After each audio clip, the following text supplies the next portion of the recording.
हम आह भी करते हैं तो हो जाते हैं बदनाम। हम आह भी करते हैं तो हो जाते हैं बदनाम। वो कत्ल भी करते हैं तो चर्चा नहीं होता। सलाम, नमस्ते, सत श्री अकाल। मैं हूं आपके साथ हर्षिता मिश्रा और आप देख रहे हैं टाइम्स मेल।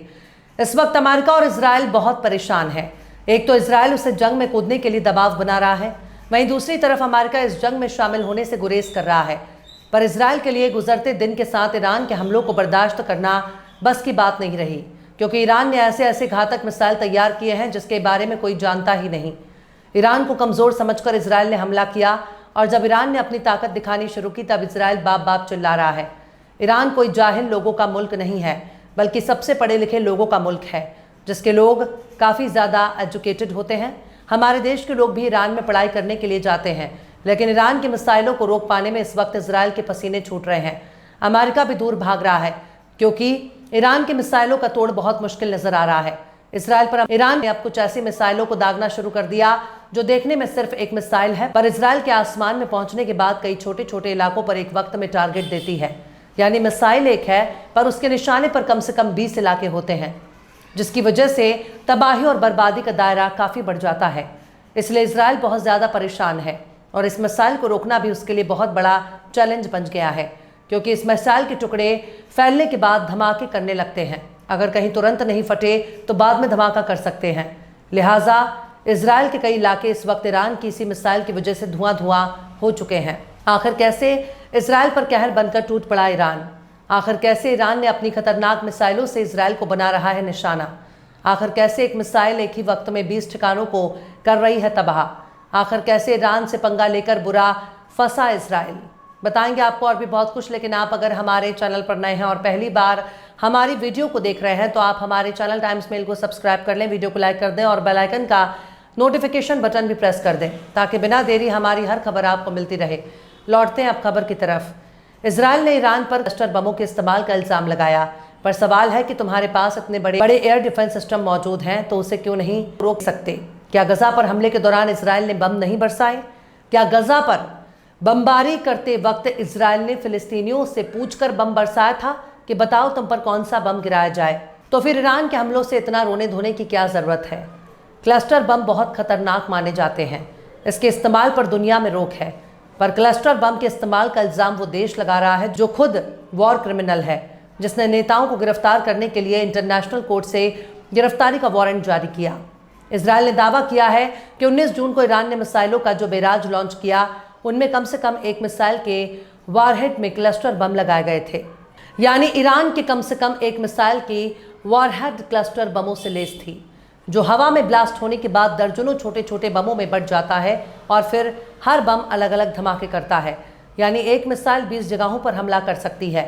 इसे रोकने का मतलब ही है धमाका। और अगर इसने एयर डिफेंस सिस्टम के हिट करने से पहले ही खुद को उड़ा लिया, और भी दूर तक तबाही का मंजर देखने को मिलेगा। ये काफ़ी ज़्यादा तबाही मचाने वाला हथियार है जो ईरान ने बना रखा है। इसकी तबाही का असर बहुत बड़े दायरे में देखने को मिलता है। इजरायली डिफेंस फोर्सेस यानी IDF का दावा है कि ये पहली बार है जब ईरान इसराइल संघर्ष में इस प्रकार के हथियार का इस्तेमाल किया गया। इजरायली मीडिया रिपोर्ट्स के मुताबिक इस ईरानी मिसाइल का वारहेड आसमान में 23,000 फीट यानी तकरीबन 7 किलोमीटर की ऊंचाई पर फट गया, और इसमें से तकरीबन 20 छोटे छोटे बम 8 किलोमीटर के दायरे में फैल गए, और फिर हर एक बम ने धमाके किए। इससे इजराइल के सेंट्रल शहर आजोर में एक रिहायशी इलाके को भारी नुकसान पहुंचने का दावा किया। ईरान ने जब जुमेरात बैलिस्टिक मिसाइलों की सीरीज लॉन्च की, तब उन्हीं मिसाइलों में से एक मिसाइल के वारहेड में क्लस्टर मिसाइल था। कई मिसाइलों ने एयर डिफेंस को कंफ्यूज कर दिया, और क्लस्टर बम वाली मिसाइल करीब 7 किलोमीटर ऊंचाई पर फटी, इसलिए एयर डिफेंस उसे इंटरसेप्ट करने में नाकाम हो गया। ईरान ने कभी भी अपनी ताकत को दुनिया के सामने पेश नहीं किया था, लेकिन अब इजराइल के हमले के बाद उसने अपने जवाबी हमले से पूरी दुनिया को हैरान कर दिया है। सोचिए कि एक मिसाइल के भीतर से एक अलग ही तरह की 20 मिसाइलें निकल रही हैं। ऐसा फिल्मों में होता है, लेकिन ईरान ने ऐसे मिसाइलें भी शायद अपने पास इजाद की हुई है। यानी अगर एक मिसाइल सिर्फ एक जगह पर तबाही मचाएगी तो उसका वारहेड क्लस्टर से लैस है, तो वो कई जगहों पर एक ही वक्त में हमला कर सकता है, जिससे तबाही का दायरा बहुत दूर तक फैल जाता है। ये इतना खतरनाक होता है कि एक घर या कार को पूरी तरह तबाह कर सकता है। क्लस्टर बमों के इस्तेमाल पर बैनुल अक़वामी सतह पर बैन लगाया गया, लेकिन जिन देशों ने इसके इस्तेमाल न करने के लिए साइन किया उसमें ईरान शामिल नहीं है। जानकारों का मानना है कि बम का 5% से 40% हिस्सा जमीन से टकराने के बाद नहीं फटता, बल्कि बाद में फटते हैं। ऐसे में आम लोगों के मारे जाने की गुंजाइश ज्यादा बढ़ जाती है। इसलिए क्लस्टर बमों को इजराइल के लिए बहुत ही खतरनाक माना जा रहा है, क्योंकि जो इजरायली मिसाइल देखते ही जमीन पर लेट जाया करते हैं, वो इजरायली भी इन बमों की चपेट में आ सकते हैं। लेकिन इजराइल अपने नुकसान को छुपाने के लिए बहुत सख्त हो चुका है। वो विदेशी मीडिया को रिपोर्टिंग करने से भी रोक रहा है ताकि सच्चाई बाहर ना आ सके। टाइम्स ऑफ इजराइल की रिपोर्ट के मुताबिक ईरानी मिसाइल से निकले एक बम ने सेंट्रल इजरायली शहर आचोर में एक घर पर हमला किया, जिससे वो घर तबाह हो गया।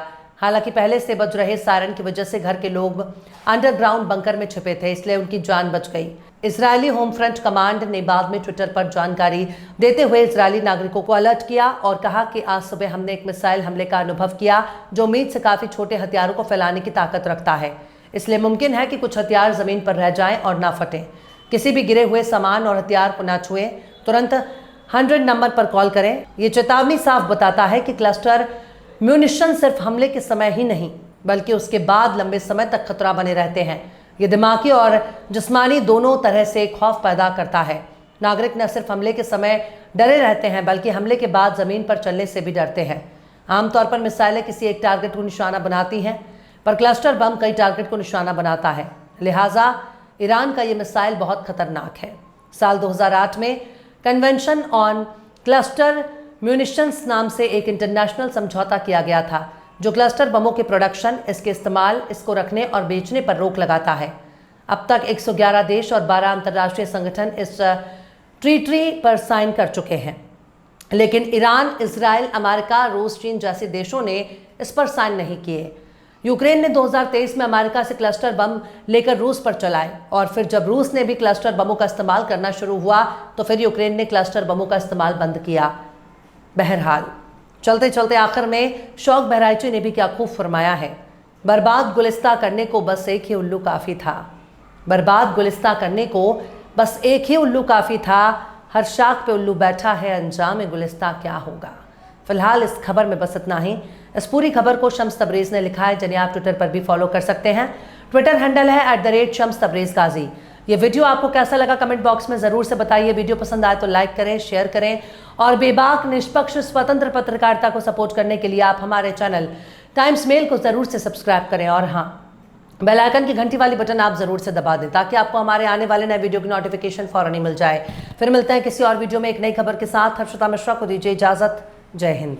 अगर अभी तक आपने हमारे चैनल टाइम्स मेल को सब्सक्राइब नहीं किया है तो जल्दी से सब्सक्राइब कर दें और बेल आइकन भी प्रेस कर दें।